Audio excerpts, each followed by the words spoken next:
যদি একজন কর্মজীবী মেয়েকে জীবনসঙ্গিনী করতে চান, তবে আপনাকে মেনে নিতে হবে সে ফুল টাইম আপনার বাড়িতে কাজ করতে পারবে না।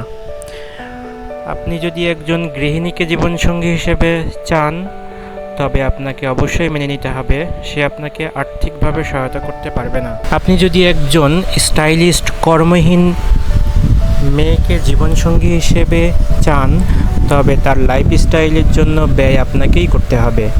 আপনি যদি একজন সাধারণ মেকআপ স্তরের, মুখ সে ঢেকে রাখে না এরকম মেয়ে বিয়ে করতে চান, তবে তার মুখের ছোট ছোট ব্রণের দাগ কিংবা গর্ত, সেটা আপনাকে অবশ্যই মেনে নিতে হবে। কাউকে কারো মতো বানানো যায় না, সবাই একটি নিজস্ব সত্তা নিয়ে জন্মগ্রহণ করে। আপনি যেমন মেয়ে চান তেমন মেয়েকেই বিয়ে করুন। মাটির পুতুল ভেঙে নতুন করে গড়ানো যায়, কিন্তু মানুষ করা যায় না। একই শরীরে আপনি কারিনা, জরিনা, মিশেল ওবামা ইত্যাদি চাইতে পারেন না, কারণ আপনি নিজেও শাহরুখ খান, বিল গেটস নন।